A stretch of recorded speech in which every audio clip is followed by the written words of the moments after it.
Assalamu alaikum. I greet you all in the greeting words of peace and paradise. Again, assalamu alaikum. Thank you all so much for joining us today. And as usual, I will open up in the greeting, in the opening. In the name of Allah, the beneficent, the merciful, I bear witness there's no God but Allah. Muhammad is his messenger. I am so excited, Sister Melody. I am so excited. So before we jump into this, we have a very special guest. Sister Melody and I are overwhelmed. I want to lay down this foundation because you all know that those who watch this podcast all the time, you know that one of the things we wanted to do is encourage everyone to grow their own food, as the minister, the Honorable Minister Louis Farrakhan, has asked us to do. And we can bear witness that the food in the grocery stores are just, it's not good. And I wanted to read something just very quickly out of the book that by the Most Honorable Elijah Muhammad wrote. And he got it from God in person. And it's How to Eat to Live, book 1. I'm sorry, yeah, this is 2. On page 93, he talks about how he said, when the vitamins and proteins are chemically taken out of natural foods, it makes the food less valuable. The chemicals used to take out the vitamins and proteins from their natural place in food, and the chemicals used to keep and preserve the vitamins and proteins make it not safe for us to eat vitamins and proteins in pill and liquid form. And he goes on to say on page 95 that he admits, meaning the enemy, those who poison our food, he admits that he has poisoned the poor old cow grass and now has poisoned the water and the atmosphere, which is also hurting him. And I laid that type of foundation for our show today because of the guest that we have. He is an amazing scientist. So I will turn it over now to Sister Melody. After you talk and you do your portion, Sister Melody, I'm going to jump back in and talk a little bit more, lay a little bit more foundation for our guest today. So, Sister Melody, the floor is yours. Yes, ma'am. I have to apologize. I did not do my homework on Brother Victor. So I feel a little bit, bad that I didn't do some more homework because I really thought it was another person we were interviewing. However, Dr. Victor shared with us a few minutes ago that he came in through Dr. Aleem. And Dr. Aleem is one of the ones who truly inspired me along with the minister to do what I'm doing today. So I'm just waiting to hear some things. I have my pen and paper. I suggest, the audience get their pen and paper so we could take some notes and learn something from our beloved brother. So, sister, you go ahead and start. Yes. So, Brother Victor, please introduce yourself. Tell us a little bit about you. My name is Victor Muhammad. I am from the Mississippi Delta. I spent the first 10 years of my life on a plantation. And this is where I was introduced to farming and agriculture. I went to college and studied agriculture. I did a bachelor's degree, a master's degree, and I completed all my coursework on my PhD. But in the 1980s, a black man from the South with a degree in agriculture was a very sought after individual. So USDA in 1988 made me an offer that it wasn't worth me continuing my PhD to reject the offer. So I did not complete my dissertation. So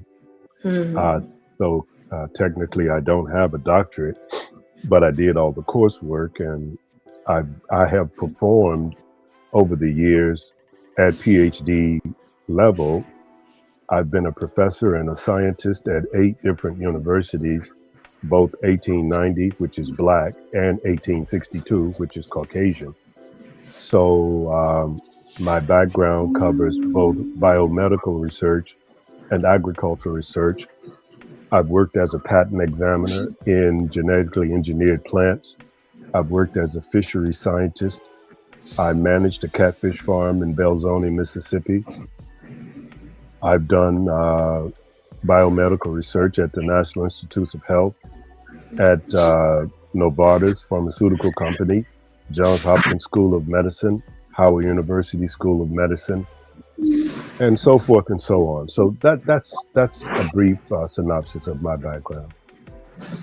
Yes, sir. Thank you. And listen, I know that you could have gone on and on and on, which again is why we are so blessed to have you on the show. So I wanted to talk a little bit about the type of information that you have in your head. It's really the science of things. And I was thinking that while many of us on this show, we talk about getting started, jump in, get going, plant something. And I was thinking that many of us jump in with both feet, putting seeds in the ground, putting plants in a pot, and we're growing something.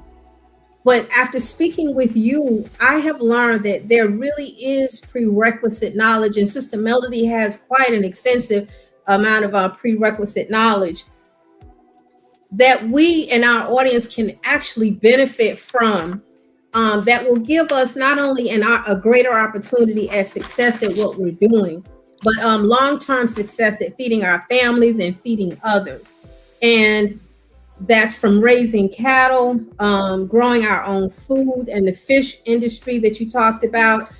And so I wanted to really show our audience the prerequisite knowledge needed to be very successful. Because you had mentioned during one of our conversations yesterday that I think it was tomatoes. You can grow tomatoes and you can have a good crop and then a not good crop, a good crop and a not good crop. But really for consistency on having the good crops, you really need to understand the tomato and as an example, and what's going on with that tomato.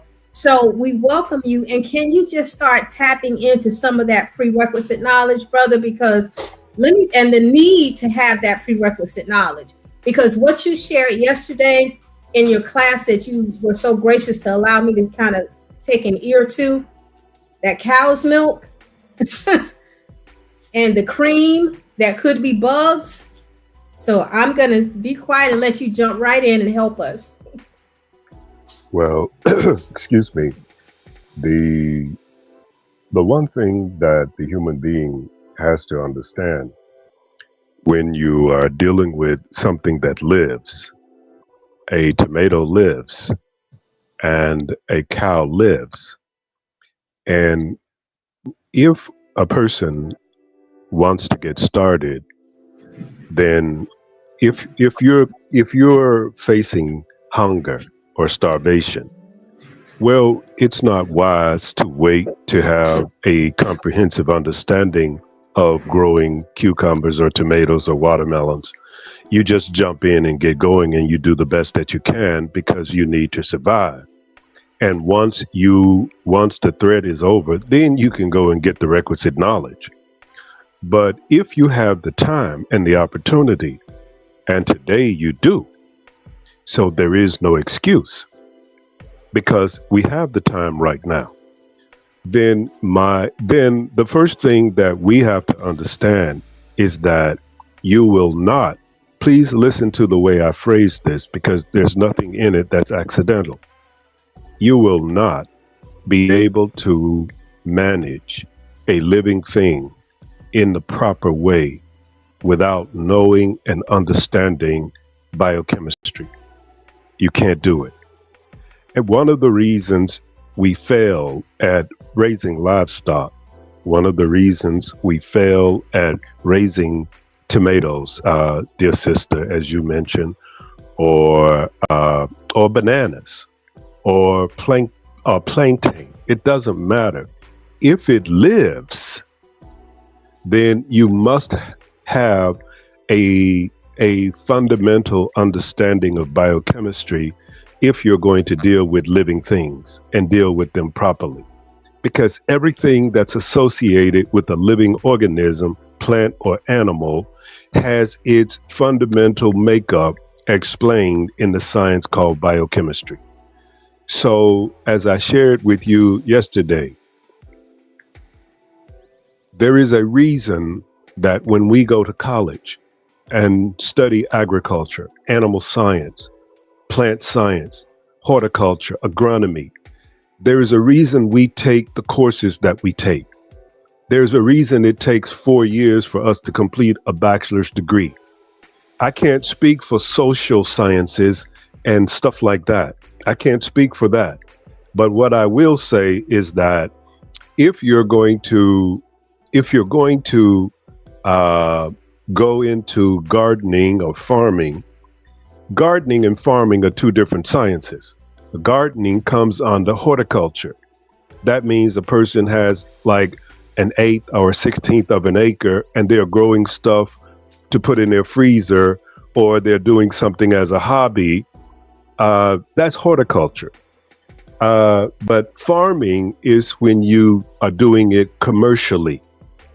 So if you have a contract with Walmart, Publix, Whole Foods to produce and deliver a metric ton of corn on July 2nd, then you must know the science of growing corn, because you cannot have mistakes, because you have a contract.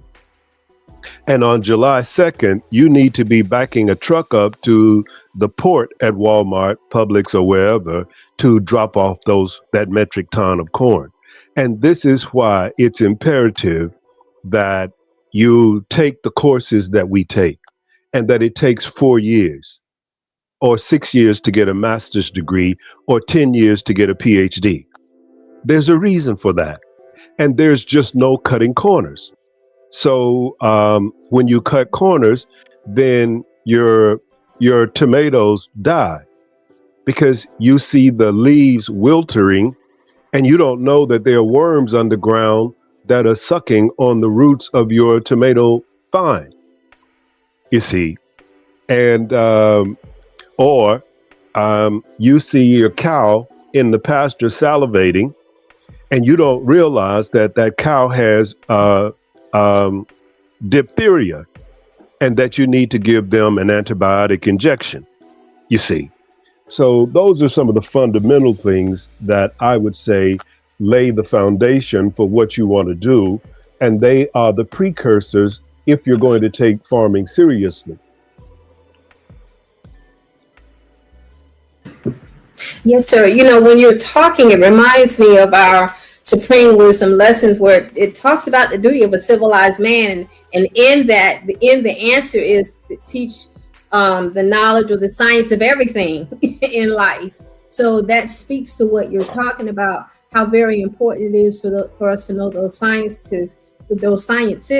And you even referenced yesterday about everything that the body has or needs is exactly what the ground needs for us to feed our plants and grow. And I really want you to talk about the cow, because I thought it was so fascinating how if someone has cattle, it's not a lot. It's not a, sometimes people do things as a fad. Oh, I'm going to go buy land. Oh, I've got cattle or cows, but that's pretty much where it stays. But I really want you to talk about that cattle and that milking process, and then going to that cream process, and why we have to do it ourselves, or at least with a group of people, because of what they're putting in the milk or the ice cream that we think is cream. Well, I could start with my PhD research. I was I pursued my PhD at Ohio State University in the 1980s. And I was the first Black person in the Department of Dairy Science at Ohio State. And my PhD research was on feeding 100 lactating Holstein cows bovine somatotropin hormone and rumen inert fats to increase milk production. That was my dissertation research. And I had managed the dairy farm at the university where I did my master's degree. I was the assistant manager of the dairy farm. And what I would say to you is this, is that, first of all, in the African American community, and even among us as Muslims, We deal with a lot of dogma, innuendo, conjecture, and outright things that are not true. Dogma means to speak something that is a fact when you have no supporting evidence to support your claim. That's dogma. And we do too much of that. If you don't know, then don't say. You see, it's really just that simple because you mislead people and you lead people into situations where they end up spending a lot of money or they get hurt. Now, uh, it is wise that every human being or every group of human beings place the feeding of themselves and their families under their auspices. This is what civilized people do. You please listen to what I'm about to say.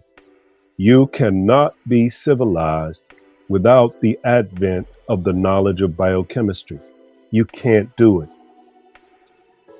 I don't care how much money you have, and I don't care how many degrees you have, or how important you are. You cannot be civilized. You cannot be a civilized people without the knowledge of biochemistry. Now, when you purchase a cow because you want to produce milk for yourself, that is wisdom because the milk that you buy from the supermarket, I don't care how many green organic labels it has on it, it's not real, it's not whole milk. It is almost impossible to purchase whole milk from a supermarket or a retail outlet. I don't care what they tell you. It's not whole milk. Uh, the cream from the milk is sold to ice cream producers. They bring a large truck to the dairy farm. There's a hose that comes out from the truck. It connects to the holding tank inside the dairy, and the cream from the milk is pumped into the truck. That cream is taken to the dairy manufacturing facility where they make ice cream.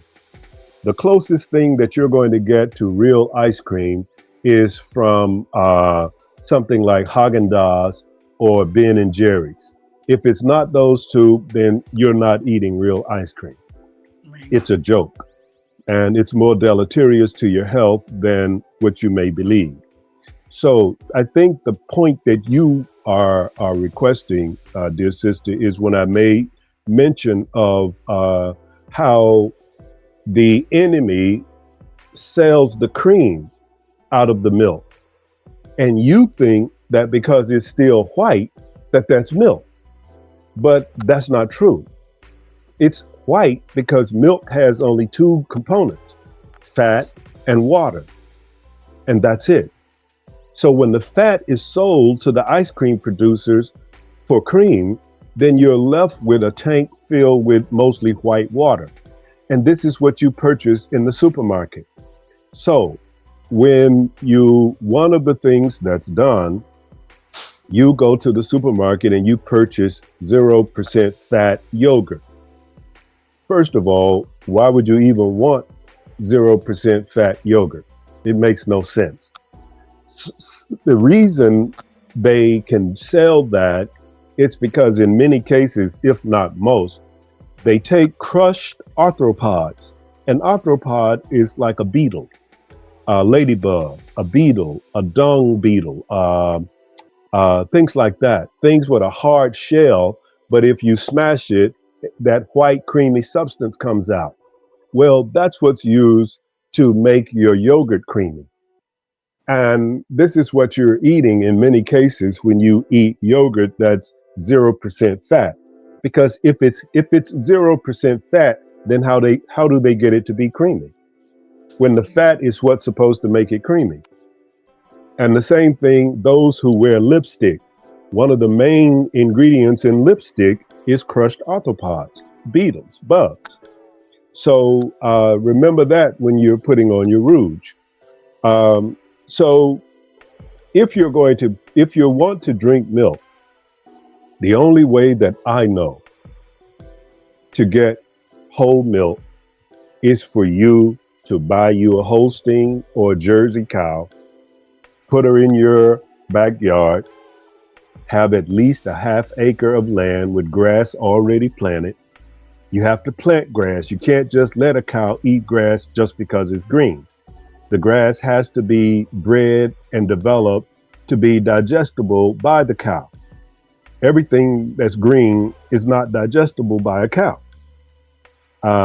It has to, and even if it's digestible, it doesn't mean that it has it. Okay, there are two terms that you want to research: isonitrogenous and isocaloric. That means that the grass or the feed or whatever has a balanced energy and balanced protein formulation. Balanced energy, balanced protein. Isonitrogenous, isocaloric.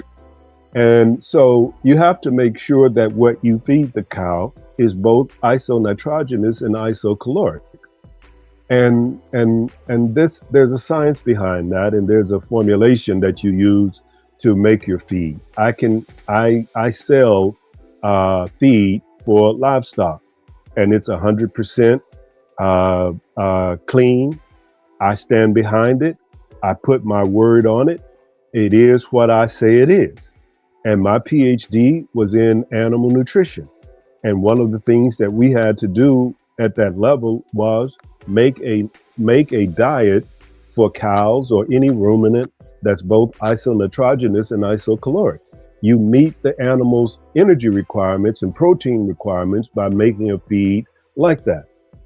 So to think that all you got to do is let your cow go out and eat some green grass, that's why the cow is malnourished. And many times that's why it'll die on you, because it dies from what is called negative energy balance. Means that the amount of energy that's going into the cow is less than what the cow requires. So the cow ends up dying. Wow, I hope I answered your good question. information right there. I Yes. wanted to, because we kind of running short of time. I wanted to ask you, Brother Victor, where could our youth, get these biochemistry classes, or is that one of the courses that you teach? I haven't started teaching it, but if I get enough students, then I'm willing to teach it. Okay.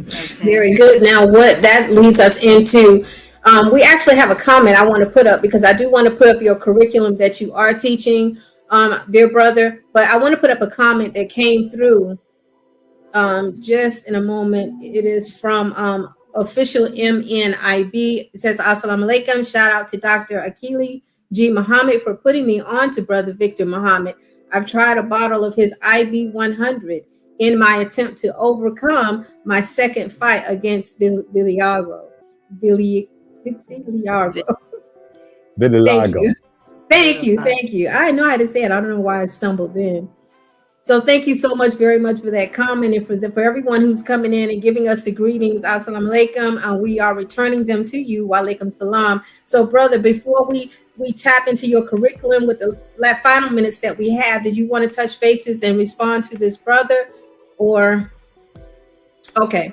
All right, so let's go ahead and put up the curriculum for the class that our brother is offering.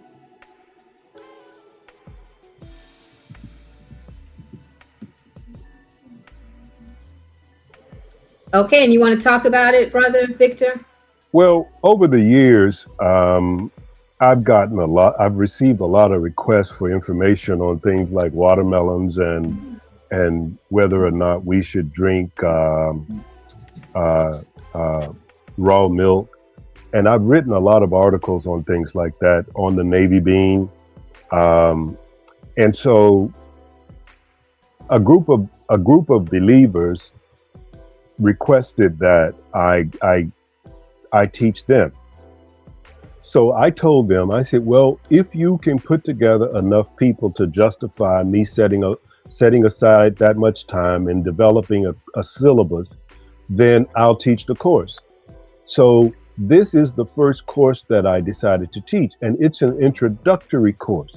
So we touch on all the different aspects of agriculture with the exception of agricultural engineering.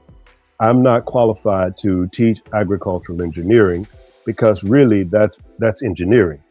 But I have worked as a genetics engineer, a recombinant DNA scientist, where I dealt with genetics engineering and I made genetically engineered organisms.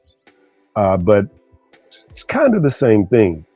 But this course touches on everything: agronomy, horticulture, plant science, animal science, farm records and accounts, livestock disease and sanitation, anatomy and physiology of farm animals, aquaculture, dairy science, dairy manufacturing, meat and meat products, and several other aspects of agriculture, because these are all the things that you're going to need to know if you're going to delve into agriculture for more than just growing some tomatoes on your carport. That's the best description I can give. How much is the course? This particular course, the introductory course, I gave them a special price of $350. And I'll probably be willing to teach this course one more time at that rate. But after this time, it's going to go up, because if you go to the University of Maryland or any university where they're not going to teach anywhere near what that course is, it's going to cost you $1,800. How long is the course? 8 weeks.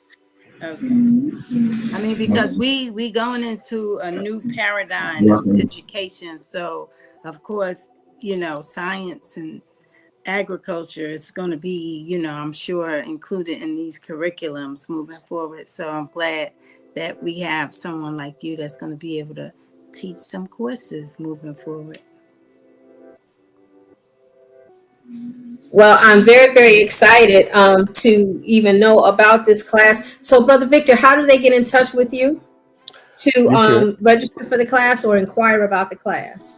You can reach me at Victor, VICTER .Muhammad @gmail.com. That's the best way to reach me. When I grow up a little bit more, I'll get a cell phone that will be dedicated solely to that. But right now, I'm rolling more like Hammer than Puffy. So I can't. Yes, sir. Yeah. Yes, sir. And also, if they reach out to you, can they also get the feed from you? I guess if they're in the area you're in. Okay, excellent. Right. And what I encourage people to do who are a distance from me is to buy as a group. That way I can load up enough of whatever it is and it'll justify the trip, you see. Because I have my own brand of commodities. I have my own brand of meat. It's 100% halal, and I can prove in under 3 minutes that any meat you're purchasing that did not come from me, it is not halal. I can prove it in under 3 minutes for anyone who wants to be proven. Praise be to Allah. Very, very helpful information and very useful information, brother. So, audience, I really hope you tap in with our dear brother and take his class so we can have a large class, and also tap into the feed and anything else you'd like to ask him via Gmail. He's a wonderful, wonderful resource. And again, we're so honored to have you, Brother Victor. Thank you so much for your time. Sister Melody, anything you'd like to add? We're going to close out. Wanted to go over that email again. It's Victor, VICTER .Muhammad @gmail.com, correct? Yes, ma'am. Okay, so we really appreciate, learned a lot. So hope to have you on the show again. Anytime. Absolutely. Just let me know. Absolutely. Yes. Absolutely.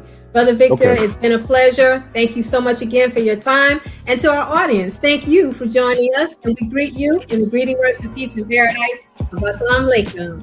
Wa alaikum salam.